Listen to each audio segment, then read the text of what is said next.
C'était le 10 décembre 1942. Jamais, ma sœur Marie et moi n'avions fait un voyage si long et si fatigant. Nous n'avions eu aucune panne, mais bien des ennuis de routes barrées, de chemins défoncés et bien du mal à trouver du bois sec pour le gazogène.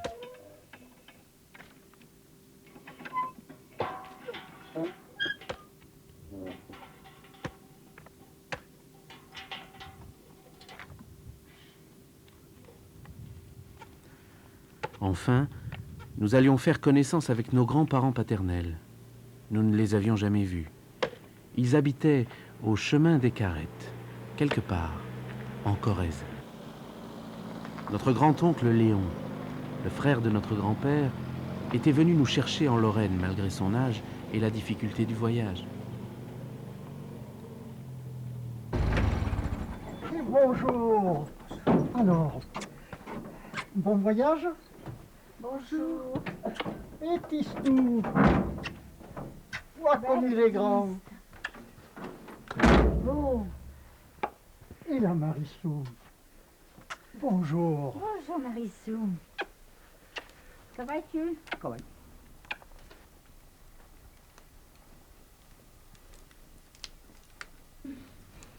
Elle est bien belle cette petite Marie qu'on n'avait jamais vue. Il y a des pommes carettes qui cuisent. Pouvez-vous servir? Tu peux, Baptiste. Allez. Baptiste, toi tu es grand. Il faudra que tu aides un peu. Ramasser les noix, les châtaignes, les pommes de terre, l'herbe pour les lapins. Vous avez bien fait de venir ici avec les enfants. Pour ce qui est de se nourrir, on se défendra toujours. On aura du miel, au moins un peu, pour remplacer le sucre. On trouvera facilement ce qui manque avec le commerce et le camion. Les enfants mangeront à leur faim ici. Ou bien, faudrait que ça aille bien mal. Pour ce qui est de la guerre, personne ne peut dire où ça va nous mener. En ville, c'est dur en ville. On ne trouve rien à manger. Ou ce qu'on trouve est mauvais. J'ai vu que les enfants allaient en souffrir. Alors, j'ai décidé de venir ici, puisque vous me l'aviez si gentiment proposé. Les enfants de mon fils, prisonniers, sont chez eux ici, et leur mère aussi.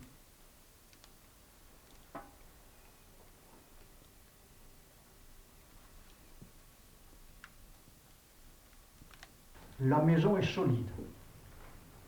On va faire 2 chambres mansardées dans le grenier. On a de belles planches de châtaignier, bien sèches. Pépé, il y a des gouttes qui tombent dans la cheminée. Ah, oui, toutes les fois qu'il pleut beaucoup dehors. Faudrait couvrir la cheminée avec des tôles. Nounou, Kouairi.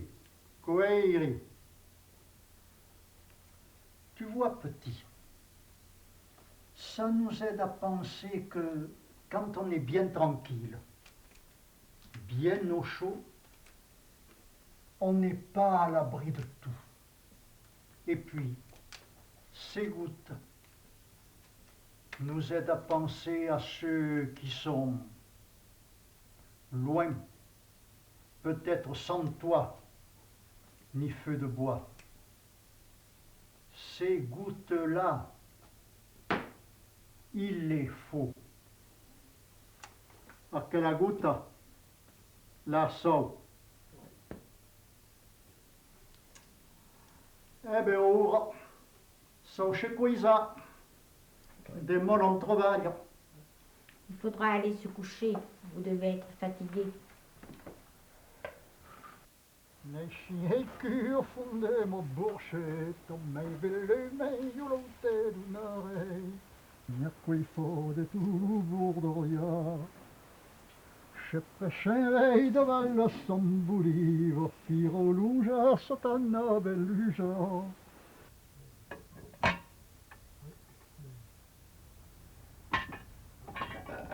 Allez, on en file.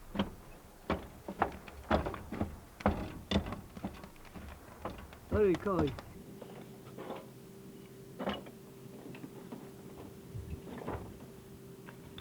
Ja, det är väl för. Vertig creveille.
Comme on me l'avait promis, j'étais souvent dans le camion Citroën qui fonctionnait au gaz de bois, le gazogène, ou à l'essence quand on en trouvait. Il y avait une chaudière à bois d'un côté et de l'autre l'épurateur, normalement rempli de liège, sur lequel les goudrons se déposaient. Mais lorsque l'approvisionnement en liège était impossible, il fallait utiliser de la mousse et nous, les enfants, nous étions chargés de la ramasser. Nous en remplissions de grands sacs de toile, les bauges.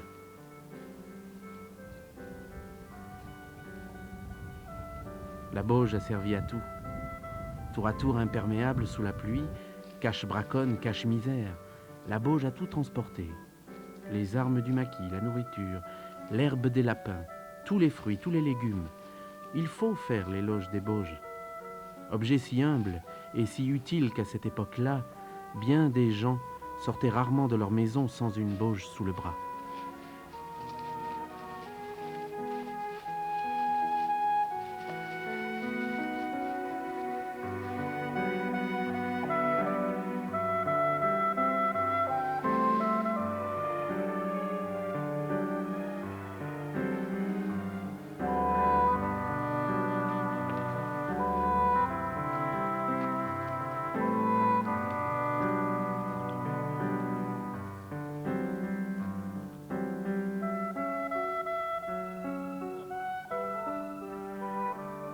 Le Pépé et son frère s'entendaient bien, se remplaçant au volant du camion ou travaillant ensemble, notamment à la coupe des noyers, dont le bois servait à faire les semelles des galoches, car le grand-oncle était galochier.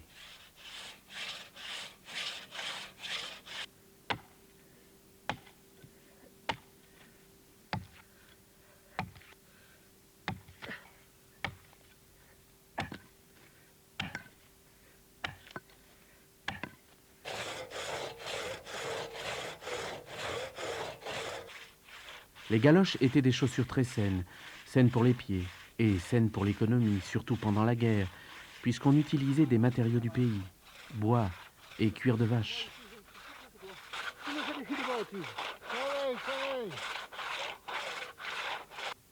La galoche est une chaussure très pratique à la campagne, car très facile à mettre, à quitter, et très chaude.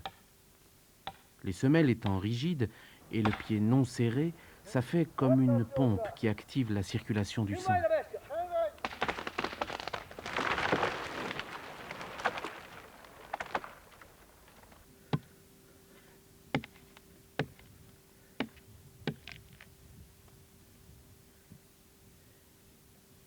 Eh ben, algo pocit, eh? juste sur le... Allez, dessus de la branche.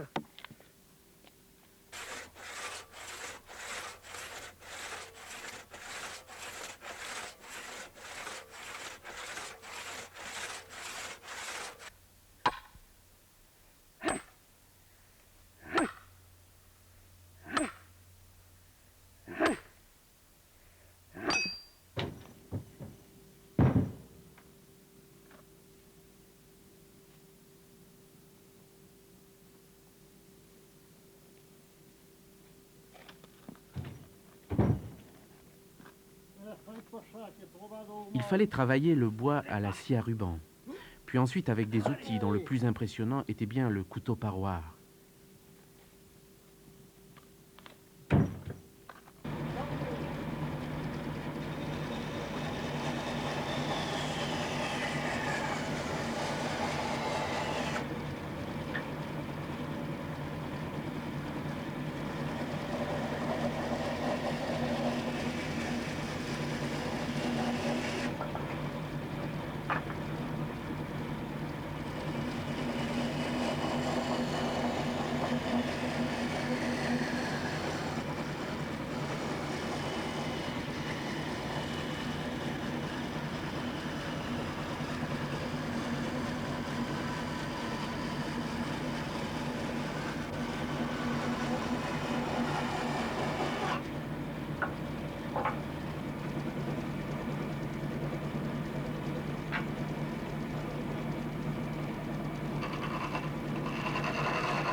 Et bien, qui part?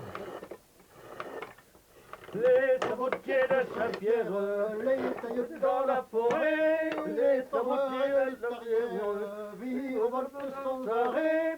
Il me faut gagner des riches pour nourrir les marmots. Les sabots me font très riche, mais je suis dans mes sabots.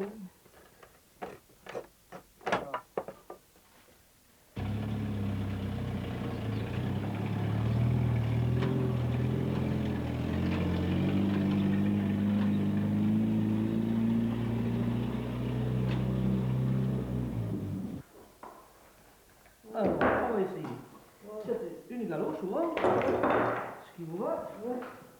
Allez, venez là. Bouton, s'il vous plaît. Ça va? Bon, je vous la termine alors. Je vous la ferme. Et le gars, comme pas gentil. L'homme est prisonnier. Ah oui. Enfin. Pas que le coca avec la guerre. Il y a pas faute. Bien.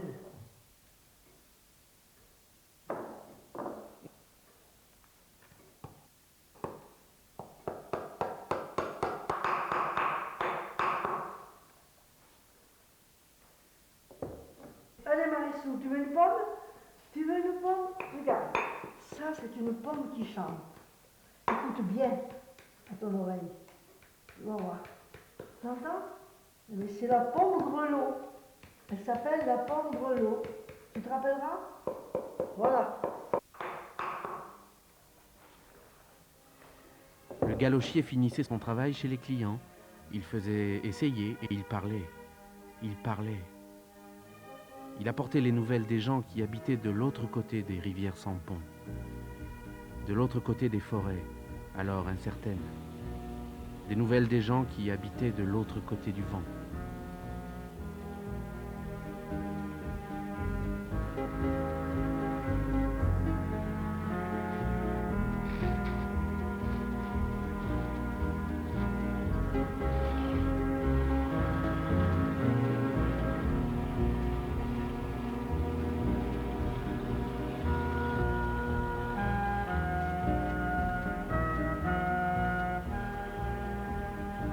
Il vendait aussi les sabots de la plus grande saboterie de France, qui se trouvait alors à Saint-Exupéry, près du sel. On y utilisait le bouleau, qui donne un bois léger qui ne se fend pas facilement, et aussi le hêtre. Ces deux arbres sont communs en Haute-Corrèze.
ben oui, tu vois, personne n'est venu.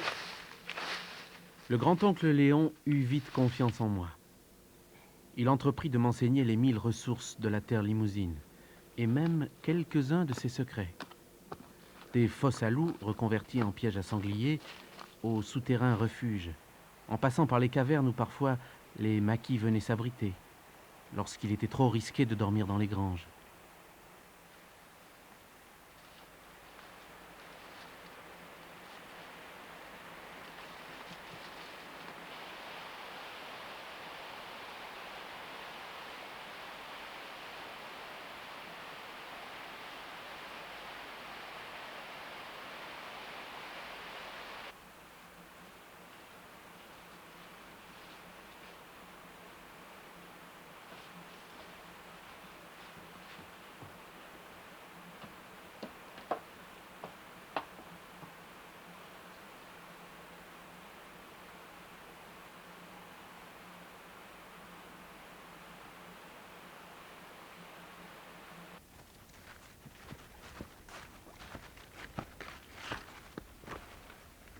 Regarde, je t'ai dit. Tu vois rien? Non. Eh bien, ça va.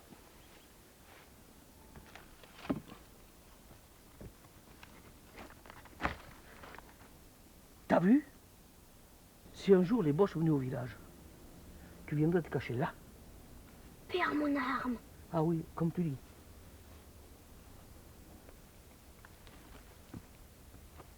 Il y a quelque chose de plié là.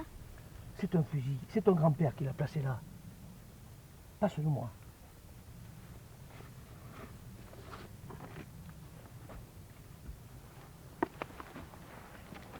On va regarder s'il n'a pas roudi.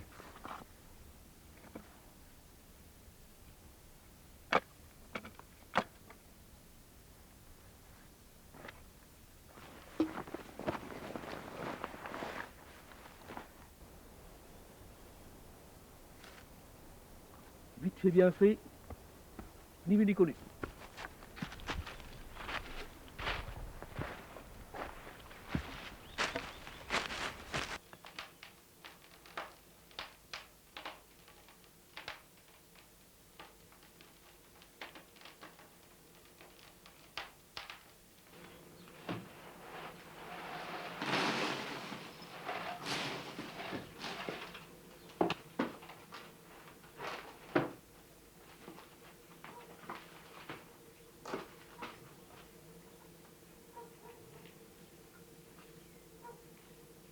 Les femmes, elles, s'affairaient au village. Il fallait cuire le pain, chaque famille à son tour. Et ma grand-mère, à la maison, tâchait d'enseigner à ma sœur Marie les recettes du pays.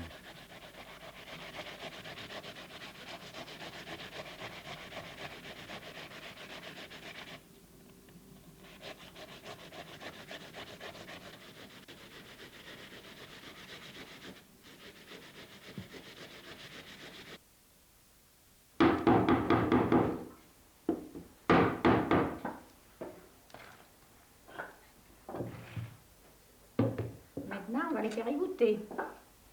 D'accord, Lily.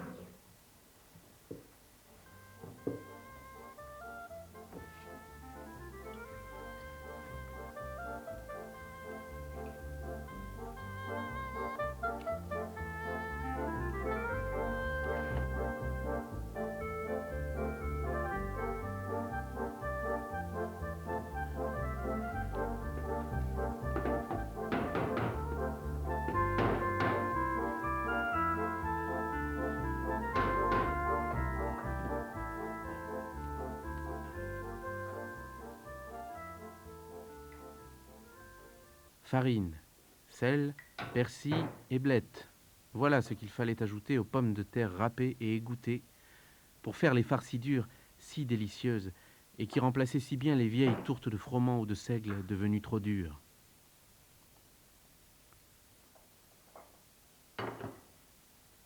Oui, il reste le tourne.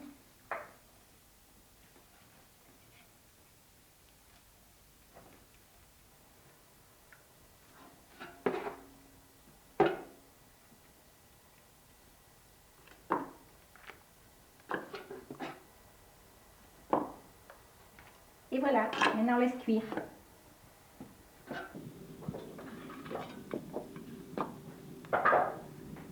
Allez, va te Parto verde. Ah, tu l'as pas le coup. Oh, magnon. Eh, mais j'ai plus, tiens. Oui, ça va. Tiens, Tistou, va tirer du vin, hein. Et ferme bien le robinet. Oui. Sois pas bien d'accord. Allez, allez. Chant le bon vie, au choplement, leigo moyo, puri lu corps. C'est-à-dire, il y a des troncats, alors pour les... Trappo. E vendo qua mina sarà un lupo. Oui.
Je serais bien en peine s'il me fallait dire tout ce que notre camion, si souvent sollicité, a transporté durant ces longues années d'occupation.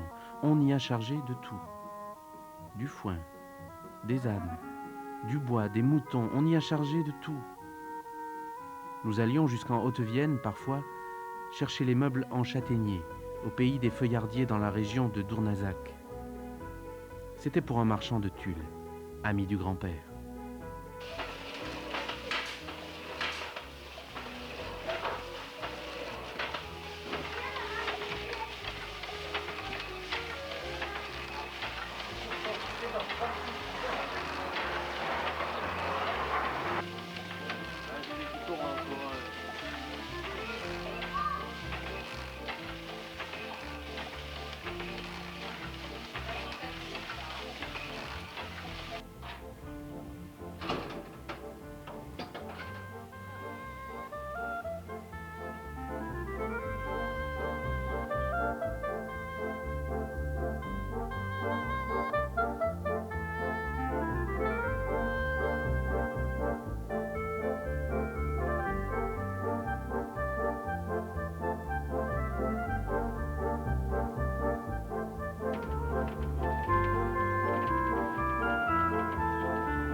C'est très bien ça, mon petit.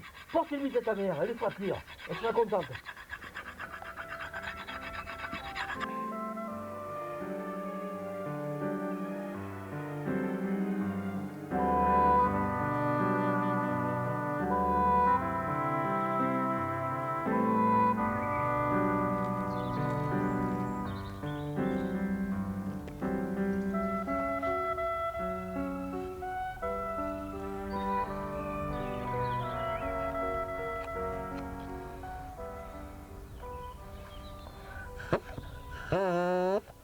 À toi. Non, plus profond, là, en plus la plus.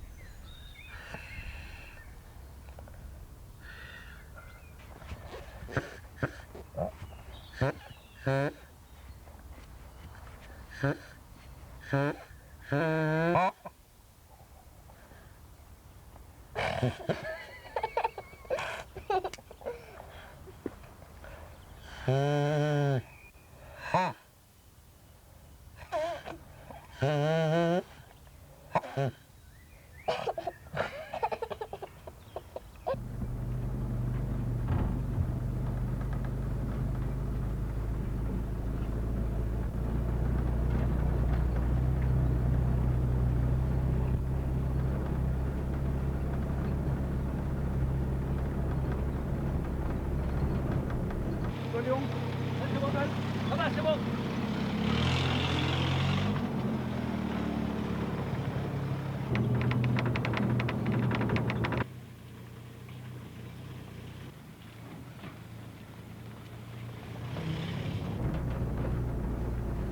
Salut, faut qu'on aille à Saint-Chamond.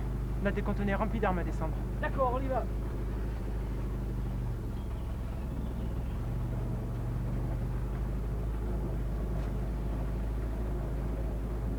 Espère, espère.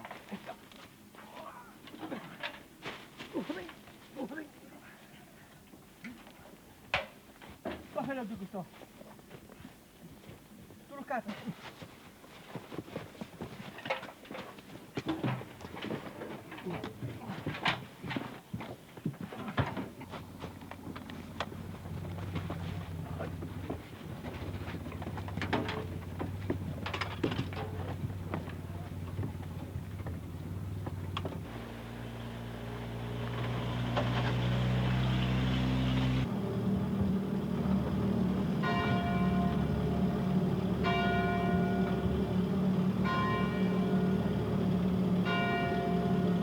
Vous n'avez rien vu, ni personne. Et surtout toi, petit. Tu dis rien à l'école, d'accord? T'inquiète pas, je l'expliquerai. Bien.